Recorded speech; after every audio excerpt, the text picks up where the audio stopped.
할렐루야, 금호중앙교회를 섬기는 안광국 목사입니다. 벌써 한 주간의 삶이 다 지나가서 오늘 토요일이 되었습니다. 여러분, 이번 한 주간 하나님과 동행하며 잘 사셨습니까? 찬송가 430장에 보면 우리가 잘 아는 찬양, 주와 같이 길 가는 것 찬양이 있죠. 주와 같이 길 가는 것 즐거운 일 아닌가. 여러분, 주와 같이 길 가는 것은 우리에게 참 즐거운 일이지만 한 주간 바쁜 삶을 다 살고 토요일이 되어 보면 한 주간 무엇을 하고 내가 살았지 하고 생각될 때가 많이 있습니다. 오늘 말씀을 통하여 주님과 함께 동행하는 삶에 대해서 함께 나누어 보겠습니다. 오늘 우리에게 주신 말씀은 출애굽기 34장 1절에서 9절까지 있는 말씀입니다. 출애굽기 34장 1절에서 9절 말씀입니다. 여호와께서 모세에게 이르시되 너는 돌판 둘을 처음 것과 같이 다듬어 만들라. 내가 깨뜨린 처음 판에 있던 말을 내가 그 판에 쓰리니 아침까지 준비하고 아침에 시내산에 올라와 산꼭대기에서 내게 보이되 아무도 너와 함께 오르지 말며 온 산에 아무도 나타나지 못하게 하고 양과 소도 산 앞에서 먹지 못하게 하라. 모세가 돌판 둘을 처음 것과 같이 깎아 만들고 아침에 일찍이 일어나 그 두 돌판을 손에 들고 여호와의 명령대로 시내산에 올라가니 여호와께서 구름 가운데 강림하사 그와 함께 거기 서서 여호와의 이름을 선포하실세. 여호와께서 그의 앞으로 지나시며 선포하시되 여호와라 여호와라 자비롭고 은혜롭고 노하기를 더디하고 인자와 진실이 많은 하나님이라. 인자를 천대까지 베풀며 악과 과실과 죄를 용서하리라. 그러나 벌을 면제하지는 아니하고 아버지의 악행을 자손 3, 4대까지 보응하리라. 모세가 급히 땅에 엎드려 경배하며 이르되 주여 내가 주께 은총을 입었거든 원하건대 주는 우리와 동행하옵소서. 이는 목이 뻣뻣한 백성이니이다. 우리의 악과 죄를 사하시고 우리를 주의 기업으로 삼으소서. 오늘 본문 말씀 1절에서 4절까지 있는 말씀을 먼저 묵상해 보겠습니다. 출애굽기 33장에 모세의 간절한 간구로 하나님께서 이스라엘 백성들을 용서해 주시고 모세는 하나님의 영광을 보여주시옵소서. 하나님께서는 모세를 손으로 덮으시고 하나님의 아름다우심을 보여주신 그 본문의 말씀을 어제 우리가 묵상해 보았습니다. 하나님께서는 이 모든 일들이 다 끝나고 난 이후에 모세에게 너는 다시 산 꼭대기로 와서 나의 말씀을 받으라 라고 말씀하고 계십니다. 우리 1절 말씀 같이 한번 다시 읽어보겠습니다. 여호와께서 모세에게 이르시되 너는 돌판 둘을 처음 것과 같이 다듬어 만들라. 내가 깨뜨린 처음 판에 있던 말을 내가 그 판에 쓰리니. 모세는 거룩한 분노, 하나님의 죄를 향한 거룩한 분노로 하나님께서 주신 고귀한 돌판을 깨뜨려 버렸습니다. 하나님께서는 그것에 대해서 책망하지 않으셨어요. 모세의 분노가 인간적인 분노가 아니라 하나님의 거룩한 분노였던 것을 아셨기 때문이죠. 그리고 하나님께서 모세에게 말씀하십니다. 너는 다시 올라와서 돌판을 준비하고 말씀을 받으라. 여러분, 이 말씀을 통해서 우리가 깨달아 알 수 있는 것은 무엇입니까? 관계의 회복은 말씀의 회복으로부터 시작되어진다는 것입니다. 관계의 회복은 언약의 회복으로부터 시작되어지는 것이죠. 여러분, 우리가 하나님과 늘 좋은 관계가 있기를 바라지만 우리가 때로는 하나님과 가까운 관계가 되기도 하고 여러 가지 이유로 멀어지기도 합니다. 여러분, 이 말씀을 듣고 계신 여러분 가운데 하나님과의 관계가 소원하여져서 멀어진 관계가 되어지신 분들이 혹시 있으십니까? 하나님과의 관계의 회복은 말씀의 회복, 언약의 회복으로부터 시작되어진다는 것을 여러분 분명히 기억하십시오. 여러분, 이 본문의 말씀을 통하여서 우리가 깨달을 수 있는 것은 무엇입니까? 관계 회복은 말씀의 회복으로부터 시작되어진다는 것입니다. 관계 회복은 언약의 회복, 약속의 회복으로부터 시작되어지는 거예요. 여러분, 이 말씀을 듣고 있는 여러분 가운데 혹시 하나님과의 관계가 소원하여져서 멀어져 있는 분들이 있으십니까? 여러분, 여러분에게 주신 하나님의 말씀이 분명히 있을 것입니다. 그 말씀을 곰곰이 묵상하며 생각해서 떠올리시기를 바랍니다. 그리고 그 말씀을 붙잡으십시오. 그 말씀이 회복되어져야 하나님과의 관계가 회복되어지는 것을 우리는 분명히 깨달아 알아야만 합니다. 또 여러분이 하나님 앞에 약속한 어떤 약속이 있습니까? 그 약속을 기억해 보십시오. 그리고 그 언약을 회복하십시오. 그러면 하나님과의 관계가 회복되어지게 될 것입니다.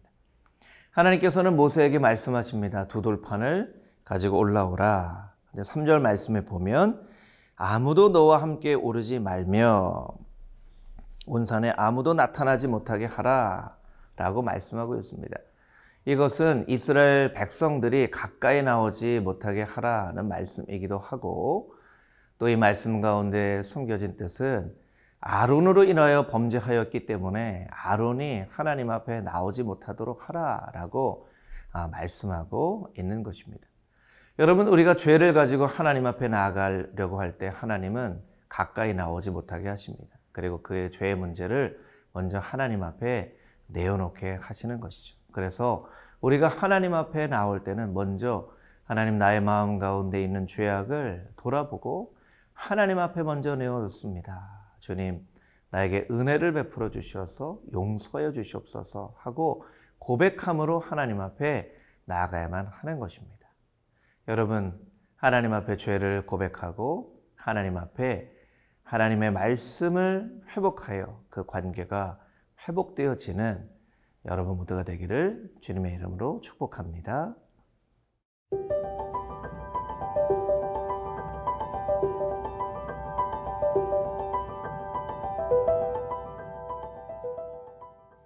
오늘 본문 5절에서 9절까지 있는 말씀을 같이 묵상해 보겠습니다.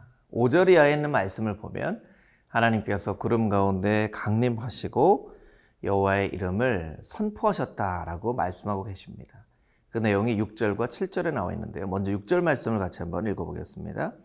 여호와께서 그의 앞으로 지나가시며 선포하시되 여호와라 여호와라 자비롭고 은혜롭고 노하기를 더디하고 인자와 진실이 많은 하나님이라.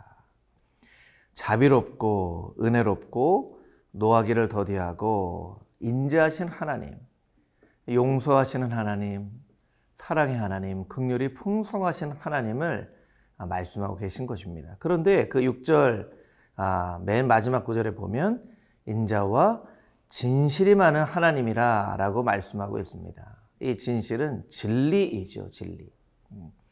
하나님은 인자하시기만 한 하나님이 아니라 진리의 하나님이십니다.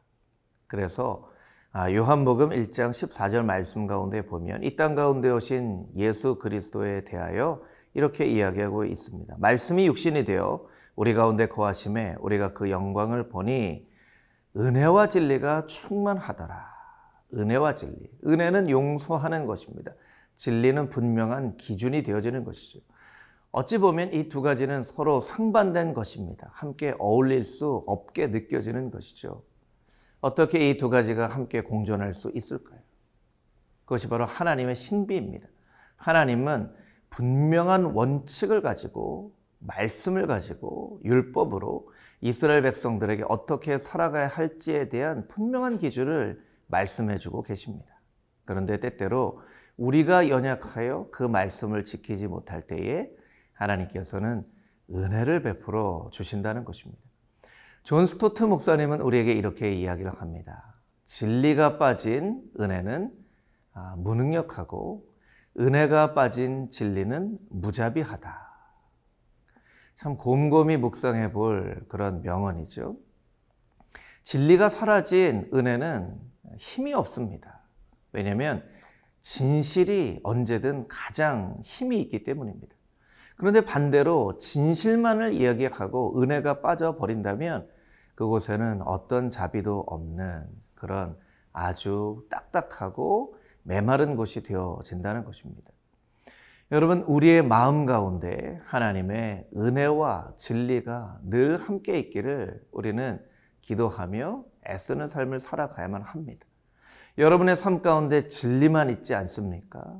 사람들이 여러분의 삶에 가까이 다가오고 싶지 않아 할 것입니다. 여러분의 삶에 진리가 빠져버린 은혜만 있지 않습니까? 여러분의 삶 가운데 복음의 능력이 나타나기 힘들 것입니다.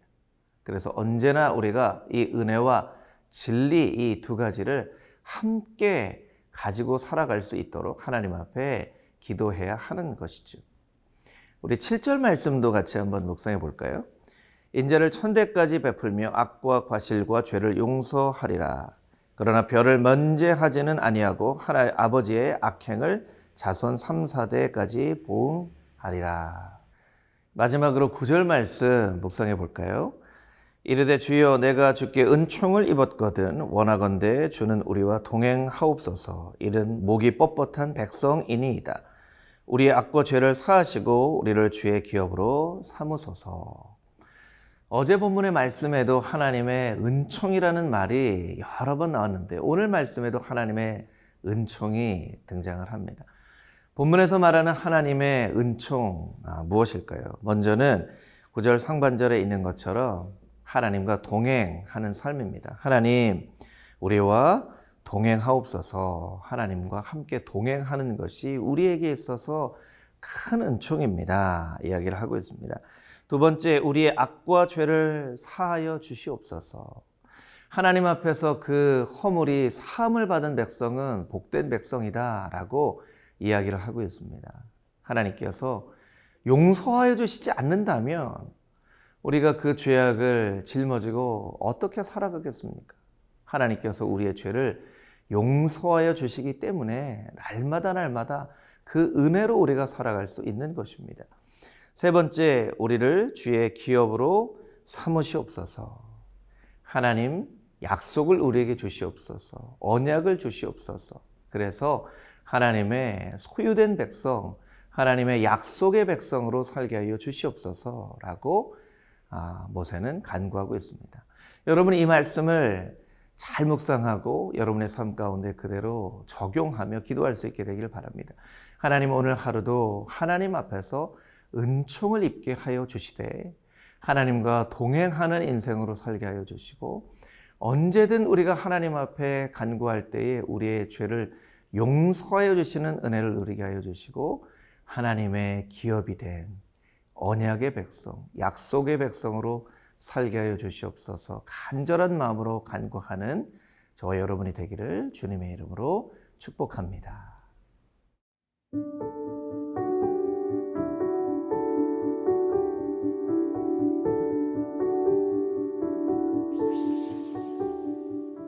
하나님, 큰 죄악을 범한 이스라엘 백성들이 하나님 앞에 다시 한번 은총을 입어 하나님과 동행하는 은총을, 죄가 사하여지는 은총을, 하나님의 언약이 회복되어지는 은총을 누리게 하신 그 은혜를 기억하며 간절한 마음으로 간구하오니 동일한 은혜를 베풀어 주시고 하나님과 관계가 멀어져 있는 우리의 삶 가운데 언약의 회복, 약속의 회복을 통하여 하나님과의 관계가 회복되어지는 복된 하루가 되게 하여 주시옵소서.